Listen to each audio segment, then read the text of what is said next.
बनाकर यहाँ आए। आज आपने बार बार जो ये कहा जाता है कि आजाद समाज पार्टी भीम आर्मी में नौजवानों की संख्या ज्यादा, मैं चैलेंज करके कहता हूं मीडिया को कि वो अपने पीछे घूम के देख के बताएं कि आज नौजवान ज्यादा है या इस समाज के रखवाले बहादुर और जिनको समाज की नींव देते वो ज्यादा। प्यारे साथियों, आपका काम खत्म हो गया तो नहीं।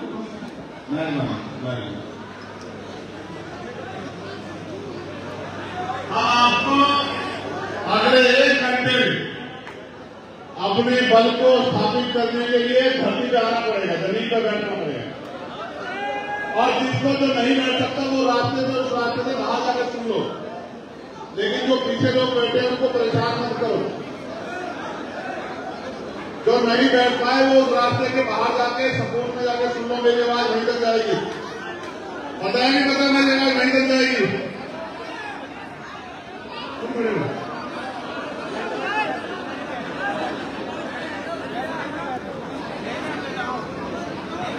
ये वाली व्यवस्था और करा, बात करनी है, बात हटाओ यहाँ पर,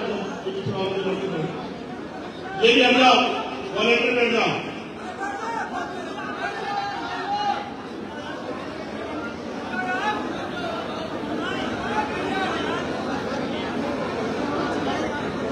ये संख्या तो है ज्यादा और जगह पड़ गई है कम।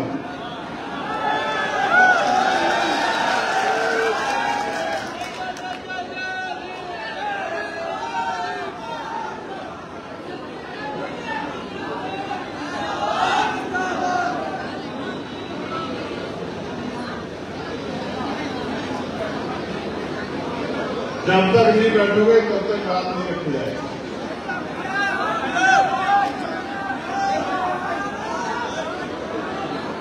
ये इनका क्या नाम है? आप हट जाओ, आप इन्हीं के लगा हट जाओ। प्यारे साथियों, अस्तित्व बचाओ, भाईचारा बनाओ। प्रभु जन सम्मेलन जो 7वां सम्मेलन सबसे पहले सहारनपुर में हुआ, फिर दूसरा सम्मेलन हापुड़ में हुआ,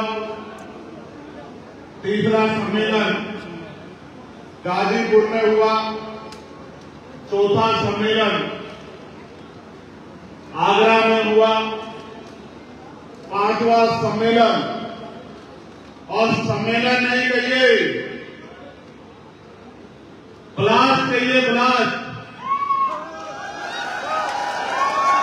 5वां सम्मेलन जिसने बड़े बड़े पार्टियों दलों की नींद उड़ा दी, वो लखनऊ में हुआ 1 तारीख को, 1 जून 2025, और वो भी 1 जून को इसलिए रखा गया कि अर्जक संघ की स्थापना दिवस था, इसलिए अर्जक संघ के लोगों को, उन महान मूर्तियों को, उन महान विभूतियों को, उन संघर्ष के योद्धाओं को याद करने के लिए जिन्होंने अर्जक संघ को जो है तैयार करके समाज में भौतिक विकास की लहर चलाई, उनको नमन करने के लिए 1 जून को लखनऊ में रखा गया।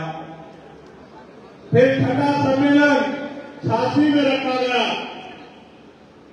बुंदेलखंड की धरती पर, छलकारी बाई, मां छलकारी बाई की धरती पर।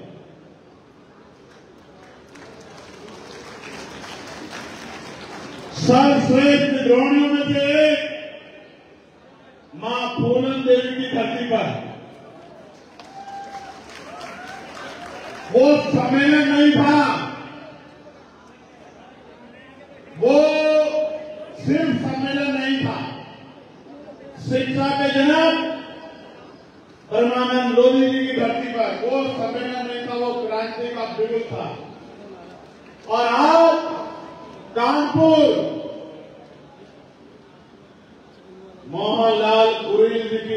पर यह ऐलान है जो आजाद हिंद फौज ने किया था, याद है नहीं याद है? जो आजाद हिंद फौज ने किया था, गुलामी की बेड़ियां काट के उस गुलामी से देश को आजाद कराने का संकल्प आज यहां आजाद समाज पार्टी को आजाद हिंद फौज थी, इसमें अंग्रेजों के दांत खट्टे किए थे, अंग्रेजों को भागने के लिए मजबूर किया था, सुभाष चंद्र बोस जी के नेतृत्व में किया था। और ये आजाद समाज पार्टी का नाम है जो यहां से मनु के ठेकेदारों से गुलामी की बेड़ियां काटने के लिए संघर्ष करने का काम कर रहे हैं। प्यारे साथियों, मैं अपनी बात को शुरू करने से पहले सभी संतों, गुरुओं और महान पुरुषों को नमन करता हूं, जिनके संघर्ष से हमने और हमसे पहले हमारे महान पुरुषों ने बहुत कुछ सीखा। महामानव तथागत बुद्ध, पाखंडवाद की जड़ें हिला देने वाले जगत गुरु सतगुरु रविदास जी महाराज, गुरु कबीर जी, गुरु नानक जी, भगवान वाल्मीकि जी, गुरु घासीदास जी, संत गाडगे जी महाराज, नारायणा गुरु, शिक्षा के अग्रदूत, भारत के असल राष्ट्रपिता ज्योतिबा फूले, मां सावित्रीबाई फूले, मां फातिमा सेठ, आरक्षण के जनक छत्रपति साहू जी महाराज,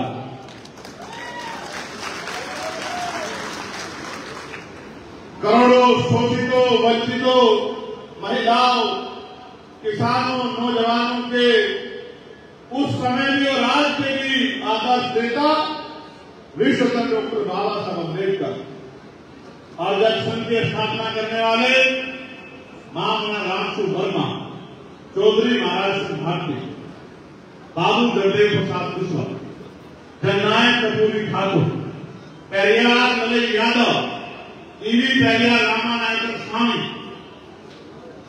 बाबू श्रीदयाल चौरसिया, संत राम बीए प्रजापति, परमानंद लोधी, मां अहिल्या भाई होलकर, मां झलकारी बाई, मां अवंतिका बाई लोधी,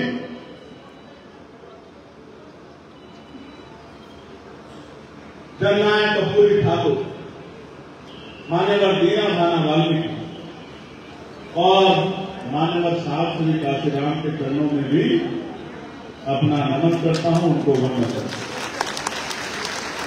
ये जो महापुरुष जिनके नाम मैंने लिखे, इनके बारे में मैं यही कहूंगा कि बाबा साहब ने कहा था, मैं मूर्तियों में नहीं, मैं किताबों में हूं, मुझे कूदने की नहीं, मुझे पढ़ने की जरूरत है। मैंने इन महान पुरुषों में से बहुत सभी को देखा तो नहीं है, लेकिन जब जब मुझे मौका मिला है, मैंने इनको पढ़ने का काम किया है, इनको जानने का काम किया है, इनको पहचानने का काम किया है, इनके विचारों पे चलने के लिए खुद को तैयार करने का काम किया है। और इनके विचारों में चलने का मतलब है आग के ऊपर चलना, तलवार की धार के ऊपर चलना, तीर की नोक पर चलना, क्योंकि देश में जो व्यवस्था है वो व्यवस्था सब कुछ बर्दाश्त कर सकती है, लेकिन इस राह पे चलकर बहुजन समाज के लोगों को जागरूक करके, उनको अंधविश्वास पाखंडवाद से निकाल के, उनमें भाईचारा पैदा करके, और जब मैं ये कहता हूं कि प्रबुद्ध जन सम्मेलन हम लोग करेंगे और प्रबुद्ध जन की परिभाषा बताता हूं कि पहले जन ये कहते थे कि देश में एक ही जाति प्रबुद्ध है, एक ही समाज प्रबुद्ध है। जब वो इस बात को कहते थे तो वो मनु की उस बात को मजबूत करते थे, जो बात ये कहती है कि कोई पैदा होते ही नीच हो जाता है, छोटा हो जाता है, कोई पैदा होते ही ऊंचा हो जाता है, पैदा होते ही महान हो जाता है। ये मनु के जो सिद्धांत है, मनु के जो विचार है, हमारे महान पुरुषों ने इनके खिलाफ क्रांति करने का काम किया और इन विचारों के खिलाफ जो सत्य विचार है उस सत्य विचार को लोगों तक पहुंचाने का काम किया। आप मुझे बताइए, क्या जन्म के आधार पर कोई प्रमुख हो सकता है क्या? क्या जन्म के आधार पर कोई श्रेष्ठ हो सकता है क्या? इस दुनिया का इतिहास ये कहता है, हम महापुरुष भी उसको मानते हैं जिसके जीवन का आकलन करने के बाद, उसके जाने के बाद हम ये तय करते हैं कि इस व्यक्ति ने समाज के लिए कोई योगदान दिया है, समाज के लिए कुछ संघर्ष किया है, इसके प्रयासों से महापुरुषों का आंदोलन आगे बढ़ा है। उनके जाने के बाद, क्योंकि जीते जीते हम उनका विरोध करते हैं राजनीतिक वजह से, सामाजिक वजह से, जाति की वजह से, आर्थिक आधार पे, लेकिन जब वो चला जाता है तो हम भी दबे स्वर में कहते हैं कि असली आंदोलन तो यही चला रहा था, हम तो अपने बीवी बच्चों के लिए, अपने परिवार के लिए काम कर रहे हैं। प्यारे साथियों, इसलिए मैं कहता हूं कि हम वंचित समाज का वो तबका जो डॉक्टर है, इंजीनियर है, प्रोफेसर है, वकील है, IITian है, जो किसानी करता है, जो मेहनत करता है, जो लिखने का काम करता है, इस वर्ग में जो पढ़ लिखकर जिसने समाज को, प्रदेश को, देश को कुछ देने का काम किया, वो सब प्रबुद्ध है।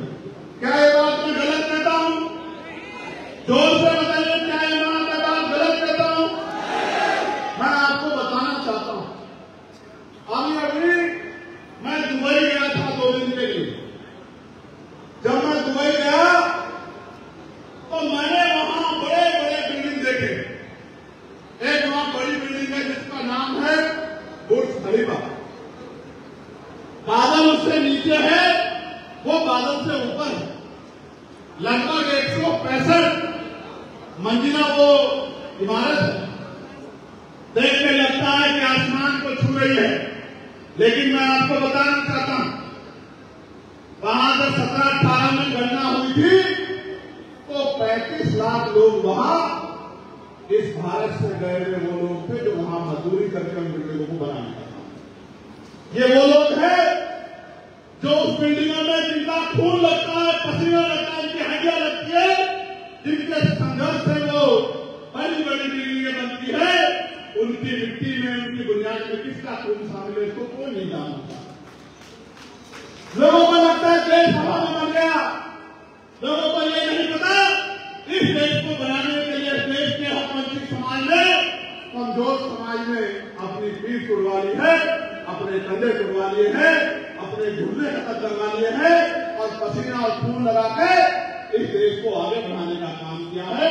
इस बात को ना कोई जानना चाहता है और जो जानते हैं वो जानबूझ के सम्मान नहीं देना चाहता। कानपुर की सड़कों को कौन समझाता?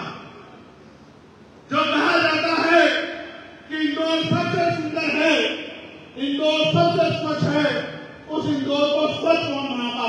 नेता, मंत्री, अधिकारी। ये मेरा समाज है जो हक वंचित समाज, जो इस सड़कें साफ करके, इसकी गंदगी उठा के, सीवर में करके, मैला सर में रख के इन शहरों को साफ करने का काम करता है। ये बात मैं आपको इसलिए बता रहा हूं। लोग का पेट भरने का काम कौन करता है? खेती किसानी कौन करता है? ये हक वंचित समाज करता है, ये मेरा समाज करता है, तब लोगों के घर का खाना मिलता है। इसलिए मैं कहता हूं कि यहां बैठी मेरी बाएं बहनें, ये जो आई है आशीर्वाद प्यार में, ये प्रबुद्धन है जो अपना घर चलाते हैं। ये जो मेरे सामने बैठे हैं जो संघर्ष करते हैं, ये प्रबुद्धन है। और ये जो इस मंच पर बैठे हैं तमाम गरीब, पिछड़े, मुसलमान, आदिवासी, जो इस देश को, प्रदेश को सींचने का काम कर रहे हैं, ये सब प्रबुद्धन है। मैं इनका बहुत बहुत धन्यवाद करता हूं कि इन्होंने अपना कीमती समय निकाला।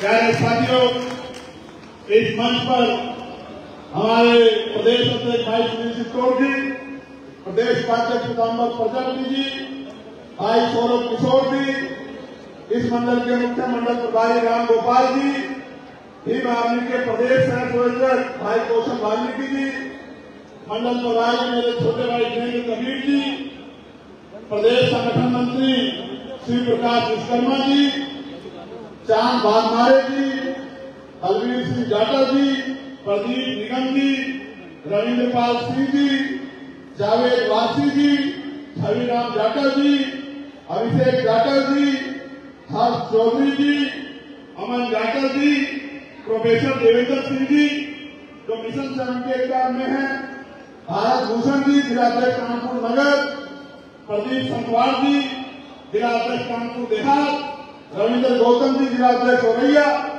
सुंदरम एडवोकेट जी जिलाध्यक्ष इटावा, प्रभात गौतम जी जिलाध्यक्ष कन्नौज, संजीव सिंह जी जिलाध्यक्ष फुलकाबाद, ओपी गौतम जी जिला संयोजक भीम आर्मी, अमित गौतम जी, सुदर्शन यादव जी जो मिशनरी गार्ड के प्रदेश संयोजक में हमारे जागृति जत्था के, सुनील कोरी जी जो महानगर के प्रभारी हैं, सिद्धार्थ गौतम जी जो महानगर के अध्यक्ष हैं, अंकित कुमार जी, सिद्धार्थ गौतम विश्वकर्मा जी और अंकित कुमार जी, साथ साथ जिन्होंने आर्थिक सहयोग किया, माननीय रविंद्र पाल सिंह जी जिन्होंने 1 लाख रुपए का सहयोग किया है, कुलदीप सिंह पाल जी जिन्होंने 25,000 रुपए का सहयोग किया है, प्रदीप निगम जी जिन्होंने 1 लाख रुपए का सहयोग किया है, लाल मोहम्मद खान जी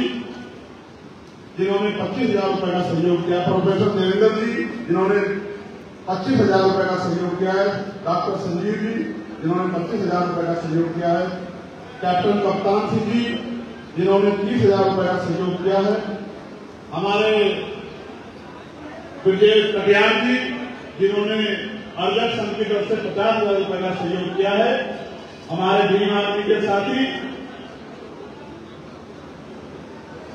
कितने ओपी गौतम जी और उनकी पूरी टीम ने 20 रुपए की शस्त्र सिद्ध करा के 1 लाख रुपए का सहयोग इकट्ठा किया। साथ साथ इस मंच पर उपस्थित सम्मानित वक्तागण जिन्होंने अच्छे सुझाव दिए हैं, प्रोफेसर विजय चंद कटियार जी जो विभागाध्यक्ष है बायो केमिकल इंजीनियर डिपार्टमेंट के, केदारनाथ सचान जी जो पूर्व राष्ट्रीय सचिव अपना दल के, प्रोफेसर धर्मेंद्र जी जो जनता डिग्री कॉलेज इटावा में है, डॉक्टर जी सैना सचान जी जो चेयरमैन बिरला ग्रुप हैं, पत्रकार अशोक यादव जी, धर्मेंद्र कश्यप जी जो पूर्व में सुहेलदेव राजगढ़ पार्टी में थे, श्रीराम पाल जी जो शिक्षक हैं, श्रीमती जीत मित्रा जी, प्रोफेसर राघवेंद्र प्रताप सिंह जी और तुलसी राम वाल्मीकि जी, भाई गंगाराम पाल जी जो पूर्व मंडल कोऑर्डिनेटर है बसपा के, आज उन्होंने आजाद समाज पार्टी में आस्था विश्वास दिखाया है, मैं उनका स्वागत करता हूं और आजाद समाज पार्टी में उनका स्वागत है। साथ साथ हमारे भीम आर्मी का जो के संरक्षक है यहाँ श्री श्यामलाल बोस जी, श्री मूलचंद जी, मास्टर तुलसीराम जी, अरविंद पेंटर जी, इंजीनियर हीरालाल जी, गंगाराम पाल जी, रामतार वर्मा जी, डॉक्टर अजीत सचान जी, नरेश पाल जी, राम स्वरूप जी, श्री कांता जी, केदारनाथ सजान जी, एडवोकेट घनश्याम जी, सुदेश कुमार भोग जी, पृथ्वीपाल मौर्य जी, संतोष वर्मा जी, विजय बाबू हजारिया जी, मैकुलाल छोटे जी, सुंदरलाल धर्म जी, राम शंकर रघुवंशी जी, कुलदीप जी, पीएम निराला जी, बलमोहन दास जी, कैलाशनाथ सोनकर जी, हीरालाल जी, यजवंतन राव जी, छत्रपाल जी, रमेश कुमार बख्शी जी, मेवालाल धर्म जी, महेंद्र पाल जी, विनय बिहारी जी, विनोद बिहारी जी, एडवोकेट शशिकांत जी, रविंद्र कुमार मधुर जी, शिवनाथ बाबू जी, प्रेमचंद वाल्मीकि जी, रामकृष्ण वर्मा जी, मोहनलाल जी, राम करपाल जी, सूर्य नारायण जी, नरेश चंद जायसवाल जी, आप सबका मैं बहुत बहुत धन्यवाद करता हूँ। जब यहाँ मैं पसीने पसीने बोल रहा हूँ तो आप लोगों के क्या हाल होंगे, लेकिन मेरे उन नौजवानों से बिल्कुल नाराजगी रहेगी जिन्होंने मेरी बात को मानने के बाद क्यों बैठे नहीं। उनसे मेरा प्यार नहीं हो सकता और वो मेरे सिपाही नहीं हो सकते, मैं इस बात को मानता हूँ। क्योंकि जो मेरा सिपाही है उसको तो मैं रात को 12 बजे 1 बजे भी कह देता हूँ कि आंधी से टकराना है, वो फिर पीछे पलट के नहीं देखता है, मैं इस बात को जानता हूँ। प्यारे साथियों, आज मैं अपनी बात कबीरदास जी के उस दोहे से शुरू करूंगा जो आप सबके लिए बहुत महत्वपूर्ण है। कबीर खड़ा बाजार में लिए लुपाटी हाथ, जो घर जाने अपना चले हमारे साथ। मैं इसका मतलब भी आपको समझा देता हूं। कबीरदास जी बाजार में लाठी लेके खड़े और ये कह रहे हैं कि जो अपना घर फूकना चाहता हो, जलाना चाहता हो, वो इस आंदोलन में हमारे साथ चले। प्यारे भाइयों, ये आंदोलन प्राप्त करने का नहीं, ये आंदोलन देने का है। इस पूरे आंदोलन को जब आप पढ़ोगे, जानोगे, समझोगे तो आपको एहसास होगा कि हमारे महापुरुषों ने इस समाज से कुछ लिया नहीं है, अभी को अपना पूरा जीवन इस समाज को जगाने के लिए और इसकी गरीबी, बेबसी, लाचारी को खत्म करने के लिए अर्पित किया। इसलिए मैं आप सबसे कहना चाहता हूं आज बहुत जिम्मेदारी से, जैसे ही लखनऊ में प्रदूषण सम्मेलन हुआ, जो हलचल मची है वो हलचल रुकनी नहीं चाहिए। ये तो 7वां है, अभी तो 11 और बाकी है, लेकिन 11 खत्म होंगे, घर नहीं बैठूंगा, गाड़ी उठा के यात्रा के लिए निकलूंगा, तब तक ट्रेन से नहीं बैठूंगा जब तक उत्तर प्रदेश की गलती पे एक अम्बेडकर वाली नहीं बैठेगा मेरे साथ। अरे मुकाबला तुमने हिम्मत है, चैलेंज है हम लोग के चंद्रशेखर आजाद का, अपने भाइयों के भरोसे, बहनों के भरोसे करो मुकाबला। अगर तुम्हें हिम्मत है सामने आकर मुकाबला करो, अगर भूल ना सकाए तो मेरा नाम चंद्रशेखर आजाद। प्यारे साथियों, प्रदूषण सम्मेलन इसलिए किया जा रहा है कि पिछले 27 में 15 साल हो जाएंगे, 15 साल, पिछले 15 साल में जो 2027 में हो जाएंगे। राम जी का वनवास भी 14 साल का था, 14 साल के बाद उनको भी राजपाल याद आ गया। इस भूले बिखरे बहुजन समाज को समझ नहीं आया कि बिना राजकाज के आप लोग इस प्रदेश में करोगे क्या। आज प्रदूषण सम्मेलन के जरिए हम लोग समझा रहे हैं कि जातिगत जनगणना होनी चाहिए। और आप याद रख के सुन लो, पार्लियामेंट का हिस्ट्री निकलवा लो, पार्लियामेंट के जो है डिबेट निकलवा लो। जब मैं पहली बार पार्लियामेंट गया था तो मैंने यहीं से बात शुरू की थी कि जिसकी जितनी संख्या भारी उसकी उतनी हिस्सेदारी, जिसकी जितनी संख्या भारी उसकी उतनी हिस्सेदारी। अब धन धरती राजपाट बटके रहेगा, अपने धन धरती राजपाट को हम लोग लेके रहेंगे। ये बात जो है मैंने पहले दिन कही, और इसके लिए जातिगत जनगणना होनी ही चाहिए, क्योंकि जातिगत गणना होगी तो ये पता लगेगा किसकी कितनी संख्या है और किसकी जेब में क्या है। सिर्फ जातिगत जनगणना नहीं, उसके आर्थिक आंकड़े भी जारी होने चाहिए। गाड़ी किसके पास है, बस किसके पास है, ट्रेन किसके पास है, हेलीकॉप्टर किसके पास है, हवाई जहाज किसके पास है, कंपनियां किसकी है, फैक्ट्रियां किसकी है, जमीन किसके पास है, रोजगार किसके पास है, बैंक अकाउंट में किसके पैसे हैं, और कौन है वो जिसको 80 करोड़ लोगों को सस्ता राशन दिया जा रहा है, ये जानना चाहिए। ये जातिगत जनगणना में खुलेगा। भाई ये लोग अच्छे नहीं, ऐसी तो भेड़ बकरियां भी नहीं होती, भेड़ बकरियां भी अच्छी होती है, एक भेड़ के पीछे दूसरी भेड़ होती है, लेकिन आपको भेड़ बकरियां भी नहीं हो। ये बात मुझे आपके मुंह पे कहनी पड़ेगी, इन सबको कहनी पड़ेगी जिन्होंने जो घर से तो निकल आए हैं, लेकिन लगता है कि मन में कोई संकल्प नहीं है। भैया बाल तो बहुत अच्छे रखे, काम भी अच्छे करते, तेरी माँ भी ले कहीं घर जाने के बाद मेरा बेटा अच्छे काम कर रहा है।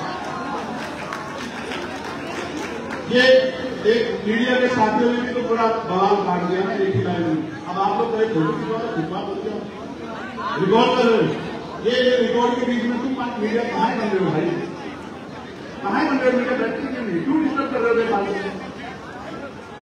आपको ध्यान रखो, गेट खुला हुआ निकलवा दो, मत देना कि भैया वहां बैठने नहीं दिया आपने। इस बार अगर तुमने एक भी खड़ा हुआ तो याद रखना कि गेट खुलेगा। अब तुम मेरी बात को याद रखना, पता ना मैं झूठ नहीं बोलता हूँ, क्योंकि तुम लोग वैसे इतने सारे लोगों से मैं जो दर्द बयां करना चाहता हूँ वो भी इसको भी डिस्टर्ब होना चाहता हूँ, ठीक है? तो प्यारे साथियों, क्या कर रहा नींद कर रहे क्या? बैठ जा यार।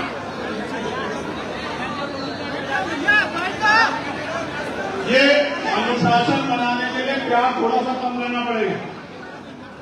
अब आगे के सम्मेलन में याद रखो, आप गेट बंद रखो, अच्छा लगे किसी को बुरा लगे, अनुशासन तो बनाना पड़ेगा। ये इन चंद लोगों की वजह से पूरा डिस्टर्ब हो रहा है। ये आप लोग भी पीछे हो जाओ, समझदार बनो, सिर्फ मीडिया वालों को छोड़ के बाकी सब लोग बैठ जाओ। तो चलो इस बात से ध्यान हटाओ। अगली बार इस बात की जिम्मेदारी भी मैं अपने आप में संभालूंगा, किसी अच्छे आदमी को लगाकर मैं वो इस अनुशासन को बना के रखूंगा। प्यारे साथियों, तो मैं बात आपसे कह रहा हूं कि जातिगत जनगणना होनी चाहिए और उसके आर्थिक आंकड़े भी जारी होने चाहिए। ये होगी तो एक आईना हमारे सामने आएगा, हमें पता लगेगा, क्योंकि 1931 के बाद नहीं हुए ना। SC/ST की होती है, सिर्फ SC/ST की होती है, ना ओबीसी की होती है, ना सामान्य वर्ग की होती है। तो संपूर्ण जातिगत गणना होनी चाहिए और उसके आर्थिक आंकड़े जारी होने चाहिए। जैसे बिहार में हुआ था तो पता लगा कि 10% आबादी सामान्य समाज की है और 90% आबादी SC/ST ओबीसी में होती है। अब मेरा ये कहना है कि जब ये हो जाए तो फिर शासन साधन संसाधन में भी बंटवारा होना चाहिए। फिर 52% ओबीसी को 52% आरक्षण मिलना चाहिए। इस बात का मैं सबसे पुरजोर वकालत करूंगा और अगर इसके लिए संघर्ष करना पड़ा, जैसे मानव काशीराम साहब ने कहा था कि मंडल कमीशन लागू करो वरना कुर्सी खाली करो, इस काम को दोहरा कर दिखाने का काम भी आजाद समाज पार्टी करेगी। मेरी बात को आप याद रखें। प्यारे साथियों, ये भी मन में शंका बड़ी आ गई है कि ईवीएम के द्वारा वोट की चोरी हो रही है। ये भी बहुत बड़ी शंका लोगों के मन में है और मैं समझता हूं कि लोकतंत्र में तो जो जनता की समस्या है, जो जनता की शंका है, जो जनता की मांग है, पूरी होनी चाहिए, होनी चाहिए। लोकतंत्र का मतलब क्या होता है? लोकतंत्र का मतलब होता है जनता द्वारा जनता का शासन, यानी कि जनता अपने लिए प्रशासक नियुक्त करती है कि हमारी काम धाम की रखवाली कौन करे, ठीक है? तो जनता ये चाहती है। आप भी आज बता दो, बैलेट से चुनाव होना चाहिए या ईवीएम से? ईवीएम से कह रहे हो क्या? समझ नहीं आ रहा। जब मैं कहूंगा बैलेट से, और अगर आप सहमत हो तो जोर से नारा देना चाहिए, ईवीएम से होना चाहिए या बैलेट से होना चाहिए? एक और बार बताओ, मजा नहीं आ रहा। बैलेट से होना चाहिए क्या? बहुत अच्छे। तो जनता की मांग को प्रमुखता से रखना जिम्मेदारी है, इसलिए पहले से चुनाव होना चाहिए, हमें इस ओर पर ध्यान देना चाहिए। जबकि मैं तो ईवीएम से जीत के आया हूं, लेकिन जो लोग मेरे चुनाव में गए वो जानते हैं कि घंटा लेकर अखबार की हमारे लोगों ने 100 महीने जब तक रिजल्ट नहीं आया, ऐसा नहीं करना। 24 घंटे मशीन सो जाती थी, फिर आज आजाद समाज पार्टी का नौजवान नहीं सोता था। इस तरह से जो है काम के करा के जीते। अब अंतर भी छोटा मोटा नहीं है, 1.5 लाख से ज्यादा वोट से जीते। कितने वोट से? ये आपकी मेहनत। मैं कानपुर मंडल के साथियों का भी धन्यवाद दूंगा। जब मैं वो चुनाव लड़ रहा था, आपने अपनी मेहनत की कमाई के पैसे जुटाए जाके यहां से भेजे। मैं अपने मिशन सेल के साथियों का, लीगल सेल के साथी का, किसान मोर्चा के साथियों का, भाईचारा कमेटी के साथियों का बहुत बहुत धन्यवाद करूंगा। मेरी क्या औकात है कि मैं चुनाव लड़ूं, बहुत पैसे लगते हैं। ये तो आप लोगों ने हिम्मत जुटाई, अपनी मेहनत कमाई से पैसा भेजा, उससे हमने चुनाव लड़ा और ये करके दिखाया कि अगर हमें मौका मिलेगा तो हम बहुत कुछ कर सकते हैं। मैं ज्यादा कुछ नहीं कर रहा हूं, मैं इस देश में अपने महान पुरुषों के आंदोलन को आगे बढ़ाने का काम कर रहा हूं। जिस आंदोलन को राष्ट्रपिता ज्योतिबा फुले ने चलाया, उनके बाद छत्रपति साहूजी महाराज ने चलाया, उन्होंने 50% दिया था। मैं 52 की बात कर रहा हूं। तो भाई बताओ, 60-70 साल में, ये तो समझो 1902 की बात है। 123 साल बाद अगर मैं 2% और आगे बढ़ा रहा हूं तो कौन सा बड़ा काम कर रहा हूं? आप बताओ। बढ़ना तो 60% चाहिए था।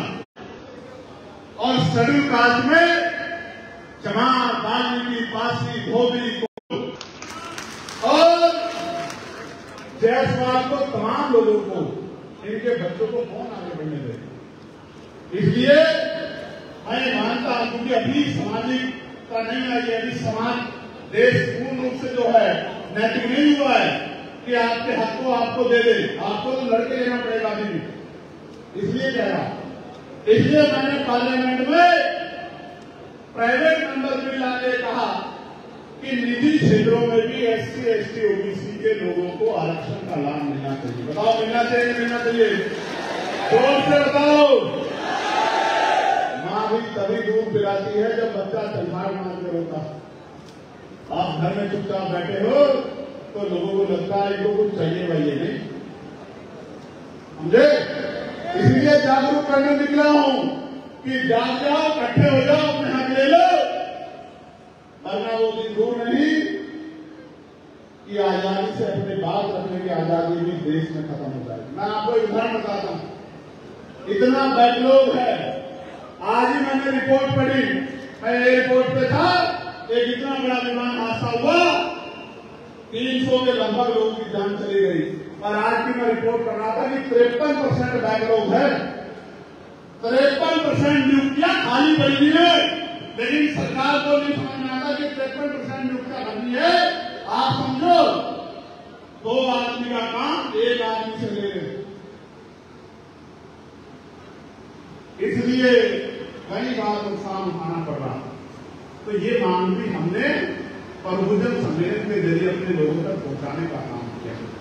प्यारे साथियों, क्योंकि बातें बहुत सारी हैं और उन पर आपसे चर्चा करनी, इसलिए मैं यहां से शुरू करूंगा कि मैंने पार्लियामेंट में सरकारी सिस्टम किस तरह सुधरे अस्पतालों में, इसके लिए ये मांग रखी थी कि अगर इसको सुधारना है तो हमें सबसे पहले सरकारी हॉस्पिटल में ये सुनिश्चित करना पड़ेगा कि नीति बनाने वाले और नीति लागू कराने वालों के परिवार का हित उससे जुड़ जाए। कैसे? नीति बनाने वाले यानी कि संसद में, लोकसभा में, राज्यसभा में, विधानसभा, विधान परिषद में या नगर पालिका, नगर परिषद में या ग्राम पंचायत में जितने भी प्रतिनिधि हैं संवैधानिक पदों पे, चाहे वो ग्राम पंचायत का मेंबर हो, चाहे महामहिम राष्ट्रपति जी हो, चाहे प्रधानमंत्री हो या गांव का प्रधान हो, चाहे जिला पंचायत का सदस्य हो या जिला पंचायत का अध्यक्ष हो, नगर पंचायत का चेयरमैन हो, या नगर निगम का मेयर हो, या विधायक सांसद हो, मंत्री मुख्यमंत्री हो, या मुख्यमंत्री हो, या केंद्रीय मंत्री हो, सबके बच्चों का और उनका इलाज सरकारी हॉस्पिटल में होना चाहिए। और उसी तरह से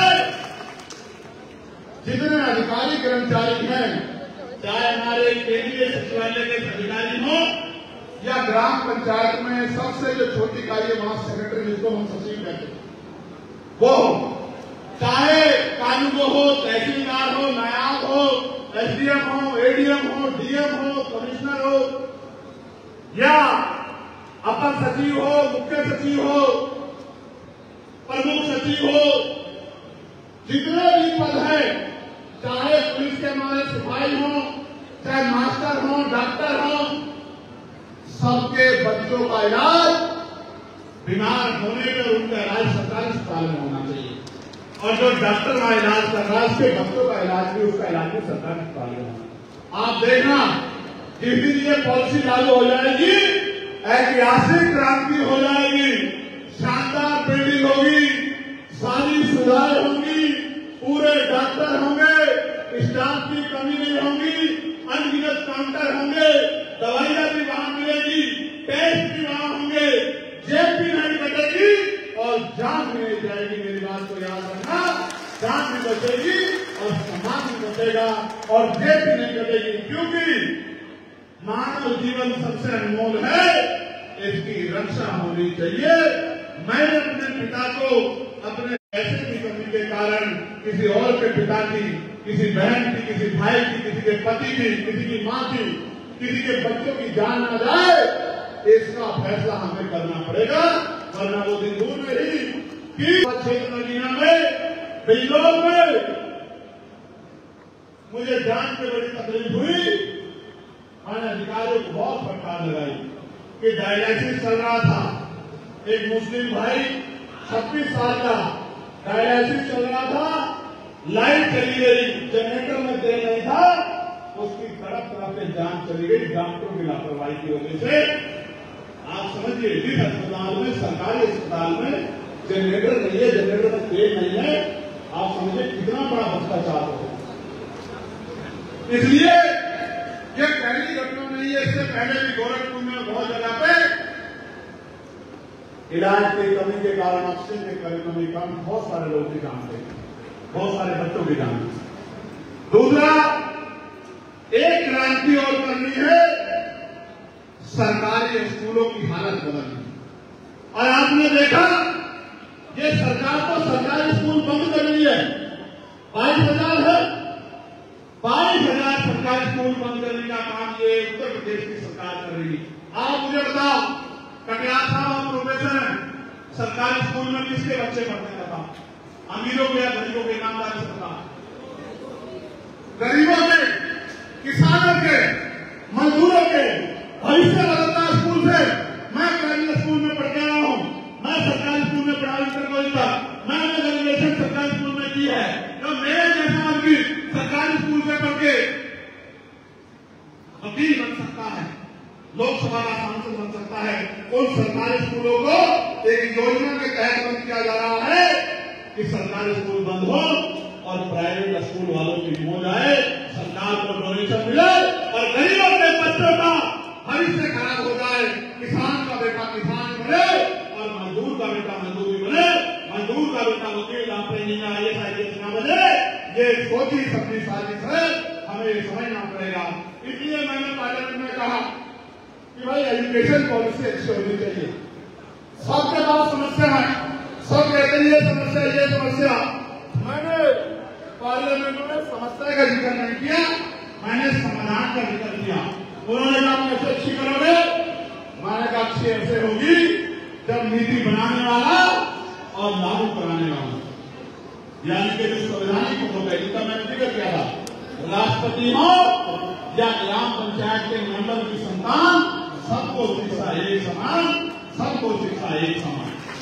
तो मैंने कहा जब जो टीचर पढ़ाता है, जो जिलाधिकारी उसका निरीक्षण करता है, उसकी निगरानी करता है, जो कमिश्नर जिले की निगरानी करता है, जो सेक्रेटरी और तमाम अधिकारी हैं जो कमिश्नर की जिले की निगरानी करते हैं, जो संवैधानिक पद हैं, डीएम हो, एसडीएम हो, कमिश्नर हो, पटवारी हो, तभी बेड़ी भी अच्छी होगी, पंथों की लड़ाई ऐसी लड़ेंगे, क्योंकि बड़े लोगों के बच्चों की बात है, उनके बीच से हमारे भी कर जाएंगे। इसलिए मैं कह रहा हूं कि सरकारी स्कूल में सुधार अगर करना है, उनको बंद करने से काम नहीं चलेगा, उनमें सुधार लाके और उनमें अपने सरकारी कर्मचारी अधिकारियों के बच्चों को, नेताओं के बच्चों को पढ़ाना पड़ेगा। आप देखना भ्रष्टाचार भी खत्म होगा और पढ़ाई अच्छी मिलेगी, मिलनी चाहिए पढ़ाई। कितने मैंने नाम गिना है, राष्ट्रपिता ज्योतिबा फूले, माँ फातिमा शेर, माँ सावित्रीबाई फूले, माँ रमाबाई, कितने नाम गिना है, ब्रह्मानंद लोधी जी कितने नाम लिखवाए, रामसू पटना जी कितने नाम आपको बताया, प्रकाश वाल्मीकि जी, ये सब शिक्षा के वजूद थे। इसलिए कह रहा हूं, और बाबा साहब ने तो कहा शिक्षा श्रेणी का वजूद है जो पीछे का वजूद है। आज अगर चंद्रशेखर यहाँ खड़ा होकर बोल रहा है तो ये उस शिक्षा की देन है जो बाबा साहब अम्बेडकर के संविधान में हम सब मिलकर देने का काम है। साथियों, जितना बैकलॉग है उस बैकलॉग को भरा जाना चाहिए और पढ़े लिखे नौजवानों को रोजगार देना चाहिए। ये मांग भी सरकार को हमारी पूरी करनी चाहिए, और अगर सरकार पूरी नहीं करेगी तो मैं आपको विश्वास दिलाता हूं कि जिस दिन हमें अवसर मिलेगा, पहली कैबिनेट में सारा बैकलॉग निकलवा के उस बैकलॉग को भरने के आदेश दिए जाएंगे। मेरी बात को ध्यान रखें। दूसरा, जितनी भी परीक्षाएं होंगी उसमें जो शुल्क लिया जाता है वो शुल्क को हम लोग जीरो करने का काम करें। मेरी बात को ध्यान रखें। चाहे किसी भी डिपार्टमेंट की भर्ती हो, कोई शुल्क नहीं लगेगा और परीक्षाएं निष्पक्ष होगी। इस सरकार की तरह पेपर नहीं लीक होगा। मेरी बात को याद रखना, पेपर नहीं लीक होगा, पेपर नहीं लीक होगा और 70,000 शिक्षक भर्ती का आरक्षण का घोटाला नहीं होगा। मेरी बात को याद रखना। जिसका जो हक है वो मिलकर रहेगा। सारे नेता हैं पिछड़े वर्ग के, इन दलों में, पार्टियों में 20,000 पद खाले, 20,000 बच्चों का, 20,000 परिवारों का भविष्य उजाड़ ले, और ये सरकार डरते ताली बजा के तमाशा देखती रही। हाईकोर्ट ने उनके फेवर में आदेश कर दिया। मैं 5 दिन तक लखनऊ के जमीन में पड़ा रहा, आंधी तूफान में, गर्मी में, तब जाकर वो पद मिले थे। हाईकोर्ट ने हमारे पक्ष में ऑर्डर कर दिया, सरकार सुप्रीम कोर्ट चली गई। ये देना नहीं चाहती। मेरी बात को आप याद रखना, ये तो आपको जमीन पर लिखा के और ना तो दूसरों से पीटना चाहती है सरकार का, समझने का काम करो। प्यारे साथियों, प्रमोशन में रिजर्वेशन, अब इसमें ये बात बड़ी चुभती है कि प्रमोशन में रिजर्वेशन का जो फायदा होगा तो वो क्यों रुक गए। इसमें सिर्फ ये सरकार दोषी नहीं है, इनसे पिछले वाली सरकार ने भी प्रमोशन में रिजर्वेशन का बिल पार्लियामेंट में भरवा के हमारे दलित वर्ग के, आदिवासी वर्ग के कर्मचारियों को उनके अधिकारों को छीनने का काम किया, उनके खून के आंसू उनको रुलाने का काम किया। अगर इनकी जरूरत में होता तो मैं कहता एससी एसटी के साथ ओबीसी और माइनॉरिटी को भी जोड़ लो, इनको भी प्रमोशन में रिजर्वेशन का नाम दो, इनको भी प्रमोशन रिजर्वेशन का नाम देके मुख्य पदों पर जाने का मौका दो। मैं आपको विश्वास दिलाता हूं, प्रमोशन में आरक्षण एससी एसटी ओबीसी को हम लोग दिलाते रहेंगे, माइनॉरिटी की। मेरी बात को आप याद रखना, लिख रहे।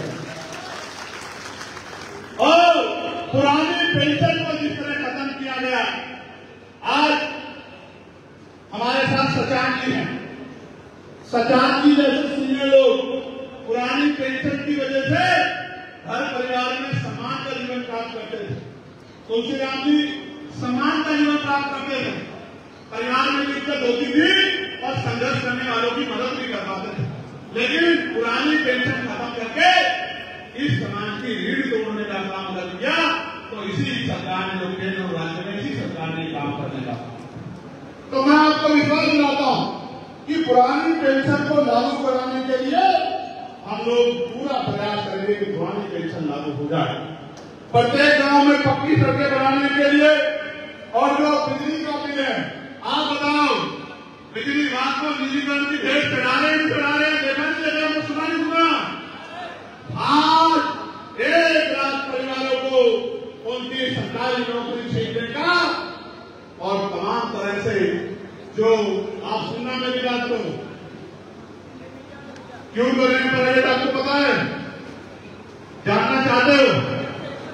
बिजली प्राइवेट होगी तो महंगी होगी, महंगी होगी तो गरीब लोग सोलर की तरफ भागेंगे। और सोलर का काम किसके पास है? गूगल पे सर्च करके देख लेना, आपको पता लग जाएगा कि किसको मदद करने का काम किया जा रहा है, इसलिए बिजली को महंगी करने का काम किया जा रहा है। मैं आपको स्पष्ट तौर पर कह रहा हूं, अगर निजीकरण के जरिए इन कर्मचारियों की नौकरी छीनने काम करेगी सरकार, तो उत्तर प्रदेश में बंद उड़ाने का काम हम लोग करेंगे। पूरे उत्तर प्रदेश की सिस्टम को ठप करने का काम हम लोग करेंगे, उन अधिकारी कर्मचारियों की रक्षा करने का काम करेंगे। और मैं बिजली विभाग के साथियों के साथ साथ अन्य विभाग के साथियों को भी बताना चाहता हूं, जलते घर को देखने वाले फूस का छप्पर आपका है, आपके पीछे तेज हवा है, आगे मुकद्दर आपका है। उसके कत्ल में मैं भी चुप था, मेरा नंबर अब आया, मेरे कत्ल पे आप भी चुप हो, अगला नंबर आपका है। आज दिल्ली विभाग के जो लोग चुप है, अधिकारी कर्मचारी दूसरे ढालोगे, कल आपके विभाग का नंबर आएगा, तब एक ही आदमी आपके लिए खड़ा होगा, एक ही संगठन आपके लिए खड़ा होगा, एक ही पार्टी आपके लिए खड़ी होगी, वो है भीम आदमी आजाद समाज पार्टी और आपके लिए संघर्ष करने वाला भाई चंद्रशेखर आजाद। प्यारे साथियों, आज कानून व्यवस्था का क्या हाल है? कानून व्यवस्था का यह हाल है, गरीबों की बच्चों की अस्मतें लूट रही हैं, उनके घरों को जलाया जा रहा है, उन्हें मार पे लटकाया जा रहा है, कोई सुनने वाला नहीं है। कौशाम्बी में क्या हुआ? कौशाम्बी में जिस परिवार को अपमान झेलना पड़ा, उसी परिवार के लोगों को जेल जाना पड़ा। कौशाम्बी में 5 समाज के लोगों के साथ क्या हुआ? हमारी टीम आ गई थी और बहुत जल्द मैं भी कौशाम्बी के परिवार से मिलने के लिए जाऊंगा। इस मंच से आपको ऐलान करके कह रहा हूं, उनके लड़ाई लड़ने का काम करूंगा। मैंने मांग की है उसमें सीबीआई जांच हो, सरकार अगर सच्ची है तो सीबीआई जांच करा दे, दूध का दूध पानी का पानी करा दे, अगर जो दोषी हो उसमें कार्रवाई होनी चाहिए, लेकिन सरकार के दम पर दोषियों को बचाने का काम सरकार न करे, इसके परिणाम घातक होंगे। लेकिन बाल समाज पिछड़ा वर्ग जा गया, ये कुर्सी भी आपके नीचे से खींच लेगा, जिस कुर्सी में बैठ के दम का कर रहे हो, दम कर रहे हो। मेरी बात को याद है, एक घटना नहीं है, आप कोई सा जिला उठा लो, उत्तर प्रदेश का रोज हत्याएं हो रही है, रोज हत्याएं हो रही है, रोज घर जलाए जा रहे हैं, रोज जमीन छीनी जा रही है, रोज मारा पीटा जा रहा है जाति के आधार पे। और इस कानपुर में आ जाओ, दूर दूर जाते रहो, सीएम ईमानदार था तो निलंबित हो गया, हो गया नहीं हो गया, एक कानपुर में हुआ नहीं हुआ, कल ही तो हुआ है साहब, कल परसों में ही तो हुआ, भूल तो नहीं गए। सीएमओ को कह रहे हैं सिस्टम का हिस्सा बन जाओ। कौन से सिस्टम का हिस्सा बनाना चाहते हैं? सीएमओ ने कहा सिस्टम का हिस्सा नहीं बनूंगा, सीबीआई ने जिस संस्था को चार्जशीट की है उसको काम नहीं दूंगा, तो सीएमओ निलंबित हो गए। और सीएमओ बेचारे पीसी करके कह रहे हैं कि मेरे साथ अन्याय हो गया, और आधी सरकार उनकी तरफ है और आधी सरकार दूसरों की तरफ। और मैं यहां से सीएमओ साहब को कहना चाहता हूं, समाज में रहोगे तो आपकी तरफ हाथ उठाने से पहले 1000 बार चंद्रशेखर आजाद से लड़ना पड़ेगा, सरकार हो जाएगी। और अगर उन्हीं के गुणगान गाओगे, उन्हीं की बात बोलोगे, उन्हीं की बोली बोलोगे, उन्हीं के विचार में रख जाओगे, तो निलंबित नहीं होंगे, तमाम तरह का अपमान सहना पड़ेगा, कोई पूछ नहीं आएगा। मेरी बात को लगना संदेश के तौर पर कह रहा हूं, इस मंच से सीएमओ के माध्यम से तमाम अधिकारी कर्मचारियों को कह रहा हूं, पिछड़े दलित वर्ग के, मुस्लिम समाज के और न्याय पसंद समाज के अधिकारी कर्मचारियों को कह रहा हूं, अभी भी वक्त है, आप बहुत बड़ी जिम्मेदारी आपके कंधों पर, समझदारी से काम करो। समाज साथियों, प्रदेश भर में मॉब लिंचिंग की घटनाएं हो रही, मॉब लिंचिंग, और स्पेशली मुसलमानों को तो टारगेट करके, हमारे यहाँ मुस्लिम समाज के लोग बैठे, मुसलमानों को तो टारगेट करके मारा जा रहा है। अगर जांच भी नहीं होगी तो पता लग जाए कि मुस्लिम नाम है, बुलडोजर चलेगा। पीटा जाएगा, गोली लगेगी, खान लड़ी जाएगी, और अगर पता लग जाए कि मुख्यमंत्री के परिवार के लोग हैं तो कितना बड़ा अपराध करने कोई सजा नहीं होगी, पुलिस छूट दी जाएगी, और अपराध करो और मत करो, कोई पूछने वाला नहीं। आपको पुलिस पीट रही है, अभी पुलिस को पीटा, थाने में घुस के पीटा, कई जांच के लिए गए तो वहां पिटा, इस छाती का इकबाल नहीं। इनके माथे पर अशोक की नाथ, अशोक पार्लियामेंट में अगर पुलिस के भाइयों के लिए किसी ने आवाज उठाने का काम किया तो चंद्रशेखर आजाद ने। इनके 8 घंटे की ड्यूटी हो, बॉर्डर स्कीम खत्म की जाए, सप्ताह में 2 छुट्टी मिले, वेतन संख्या दूर हो, नौकरियों की संख्या बढ़ाई जाए और इनको अपने परिवार के बीच रहने का मौका मिले, ये मांग के अगर किसी ने की है तो चंद्रशेखर आजाद ने की है। प्यारे साथियों, आशा बहनों का की वेतन वृद्धि हो, आंगनबाड़ी बहनों की वेतन वृद्धि हो, भोजन माताओं बहनों की वेतन वृद्धि हो, ग्राम पंचायत जो रोजगार सेवक हैं, पंचायत सहायक हैं, पीआरडी के जवान हैं, होमगार्ड के जवान हैं, उनकी भी तनख्वाह वृद्धि के वेतन वृद्धि की मांग अगर किसी ने की तो पार्लियामेंट में जाकर चंद्रशेखर आजाद ने की, आपकी शक्ति से की, आपकी हिम्मत से। पत्रकार भाइयों के लिए सुरक्षा की मांग की, वकील भाइयों के लिए एडवोकेट प्रोटेक्शन एक्ट लागू कराने की मांग की, तमाम लोगों के लिए ना जाति देखा, ना धर्म देखा, ना ये देखा कि मेरे साथ रहने इस द्वारा जितनी पीड़ा उन तक पहुंची उसकी आवाज बनने का काम किया, उसकी लड़ाई लड़ने का काम किया। सम्मानित साथियों, ठेकेदारी पर जो नौकरियां हैं, और ये बड़ा कड़वा है लेकिन मैंने अपनी करीब से देखा है, भारत में सेना पे हमारा जवान शहीद होता है, वो भी नौकरी करता है, उसके लिए मेरे पास शक नहीं। जिन सेना के जवानों का बलिदान हुआ बॉर्डर पे, मैं उनके परिवारों के प्रति श्रद्धांजलि भेंट करता हूं, आदरांजलि भेंट करता हूं, उनको नमन करता हूं, उन परिवारों के लिए हिम्मत की प्रार्थना करता हूं कुदरत से, क्योंकि वो सेना के जवान जब बॉर्डर पे हमारे लिए, हमारी रक्षा के लिए खड़े होते तभी हम सुरक्षित होते थे। लेकिन साथियों, जो सीमा में मरता है उसके बारे में भी बात करनी पड़ेगी। वो भी नौकरी करता है, उसका जीवन भी मूल्य रखता है, उसकी मां को भी पैदा करते हुए दर्द होता है, उसके जाने में उसके बच्चों को भी, उसकी पत्नी को भी, उसकी बहन को भी, उसके पिता को भी, उसकी मां को भी दर्द होता है। क्या उसका दर्द अलग नहीं होता? उसको तो कोई सम्मान नहीं देता। वो तो मजबूरी में 5,000, 7,000, 9,000, 11,000, 17,000 की नौकरी पे पहला उठाता है, जिसको सबसे अपमानित काम माना जाता है, उसमें भी पक्की नौकरी नहीं देते।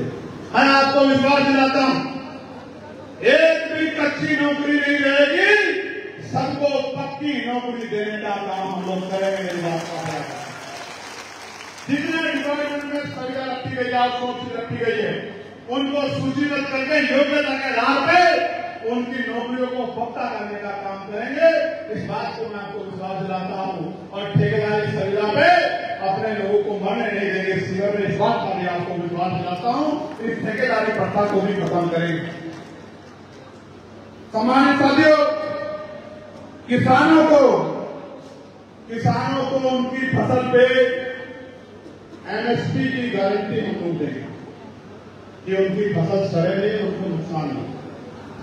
क्योंकि जब किसान की फसल पकती है तो कुदरत उसकी परीक्षा लेने के लिए घनघोर बादल लहरा दे। घनघोर बादल को देख के किसान कभी कभी डर जाता है। मेरे जैसा किसान तो नहीं, जिस किसान ने 16 महीने जेल में काटे, कितने महीने दोबारा बताओ, कितने महीने? जिसने 16 महीने 10/6 की काल कोठरी में काटे हों, जिसने देश की बड़ी बड़ी जेल तिहाड़ 2 बार देखी हो, जिसके बदन में जितनी हड्डियां नहीं उससे ज्यादा जिसने लाठियां खाई हो, जिसके दांत तोड़ दिए गए हो, पैरों में नखून खींच ले गए हो, जिसकी रीढ़ की हड्डी में 4 जगह गैप हो, और जिसने गोली खाई हो, मौत को सामने से देखा हो, वो चंद्रशेखर आजाद आपसे डरने वाला नहीं है। मेरी बात को आप याद रखें। इसलिए आपसे कह रहा हूं बहुत जिम्मेदारी से कि किसानों को फसल पे एमएसपी गारंटी देंगे, और जब तक पढ़े लिखे नौजवानों को रोजगार नहीं मिलता उनको रोजगार भत्ता फासला दिलाने का काम करेंगे। इस बात को मेरा लिख लेना नोट करें। प्यारे साथियों, यही कानपुर में 18 जून को 50 झोपड़ियां जल गई थी, क्योंकि वो अमीरों के महल नहीं थे, गरीबों की झोपड़ियां थी। आज तक सरकार ने शायद कोई मुआवजा नहीं दिया उन परिवार को। कभी उत्तर प्रशासन ने भी सुन नहीं ली, इसलिए सुन नहीं ली कि फर्क नहीं पड़ता उनके जीने मरने से, क्योंकि ये व्यवस्था उनको इंसान भी नहीं मानती। आज बिजली की बेतहाशा कटौती हो रही है। किसी जिले में चले जाओ, कहीं 6 घंटे कटौती, कहीं 8 घंटे कटौती, कोई पूछने वाला नहीं है। इस सरकार को 8वां 9वां साल लग गया है। ये सरकार सो रही है, इनको नहीं पता कि बिजली के लिए क्या व्यवस्था इन्होंने की है। इनका तो एक ही उद्देश्य है कि निजीकरण करना है बिजली का। मैं आपको विश्वास दिलाता हूं, इन बिजली के बिलों को भी कम करने का काम करेंगे और सस्ती बिजली लोगों तक पहुंचाने का काम करेंगे। मेरी बात को आप याद रखना। प्यारे साथियों, शिक्षा मित्र बहुत परेशान आंदोलन कर रहे हैं। उनका समायोजन करने का काम भी हम लोग करेंगे, जो ये सरकार नहीं कर पाई। इस बात का भी मैं आपको विश्वास दिलाता हूं। उनको 10,000 रुपए की नौकरी का काम करना पड़ रहा है, उनको सम्मानित वेतन दिलाने का काम हम लोग करेंगे, पक्की नौकरी दिलाने का काम हम लोग करेंगे। और प्यारे साथियों, मैं इस मंच से तमाम SC ST OBC के साथ साथ अपने मुस्लिम भाइयों से भी ये प्रार्थना, ये निवेदन करने के लिए आया कि आप लंबे समय से ठगे गए, तमाम तरह